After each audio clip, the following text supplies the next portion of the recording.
ওদেরকে আমরা মানবো, ওনাদের কাছ থেকে দ্বীনের কথা শিখবো আর সেখানে কি করবো, আমল করবো। বলুন ইনশাআল্লাহ, বলুন ইনশাআল্লাহ।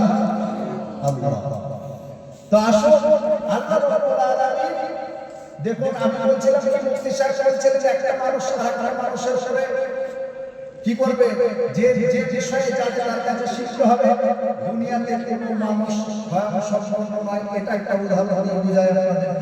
কিরকম? ধরুন একজন শিক্ষিত ব্যক্তি, মাস্টার সাহেব, ডাক্তার সাহেব, প্রফেসর সাহেব, ইঞ্জিনিয়ার সাহেব, ওই লোকটা কি করছে, আপনাদের গ্রামের নাম কি? আলী। তো আলিপুরের ডাক্তার সাহেব, মাস্টার সাহেব, প্রফেসর সাহেব, ইঞ্জিনিয়ার সাহেব একটা নিম্ন শ্রেণীর মানুষ, যে লেখাপড়া কলম লিখতে গেলে ভেঙে ফেলে রাখি হচ্ছে।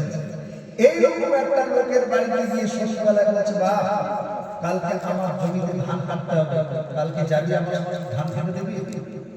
তখন ওই অশিক্ষিত বা লেখাপড়া জানে না ওই ছেলেটা ডাক্তার সাহেব, মাস্টার সাহেবকে কি বলছে, বলছে চাচা আপনার 3 দিন দিতে পারবো না, অমুক সাহেব কি করেছে, বলা দিয়েছি ওনার একটা 3 দিন ধান কাটছে। কথা বলে ঠিক ঠিক ঠিক।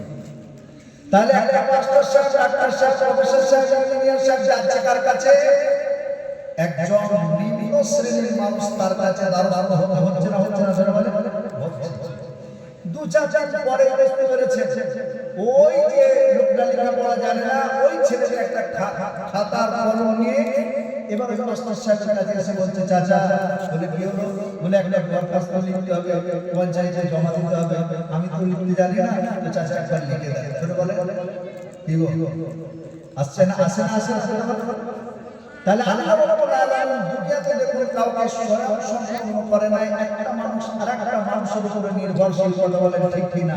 অর্থাৎ আমরা হচ্ছে মানুষ, আমাদের অহংকার করার কোনো জায়গা যারা বলে, যে ব্যক্তি ইঞ্জিনিয়ার প্রফেসর উনি অনেক কিছু আপনার করে দেবে, কিন্তু তাকে যদি বলে যে একটু ভ্যান ভ্যান টানে কি গো, পারবে পারবে না। অর্থাৎ আল্লাহ রাব্বুল আলামিন একটা মানুষকে আরেকটা মানুষের উপরে কি করেছেন, নির্ভরশীল করে দিয়েছে। কেউ স্বয়ং সম্পূর্ণ নয়, একমাত্র স্বয়ং সম্পূর্ণ হচ্ছেন কে? যারা বলেন কে? আল্লাহ। তাহলে ইবাদত হবে কার? আরো জোরে কার? আল্লাহ। করব ইবাদত আল্লাহ। তাহলে আমি ছোট ছোট করে দলিল দিলাম, কোরআন থেকে জানলাম যে আল্লাহ বললেন কি ইবাদত হবে আল্লাহ। এবার আমরা আল্লাহকে আবার যদি প্রশ্ন করি, আল্লাহ কিয়ামত তোমার আমরা ইবাদত করব, কি প্রশ্ন করতেই পারি? আল্লাহ রাব্বুল আলামিনের কোরআনে জিজ্ঞাসা করব, ও আল্লাহ রাব্বুল আলামিন কেন আমরা তোমার ইবাদত বندگی করব, একবার বলে দাও।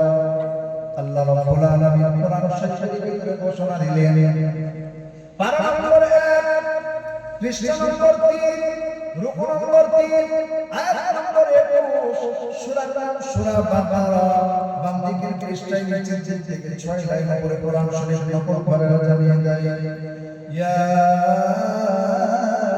আইয়ুহান নাস উবুদু রাব্বাকুমুল্লাযী খালাকাকুম ওয়াল্লাযীনা মিন قبلكم لعلكم تتقون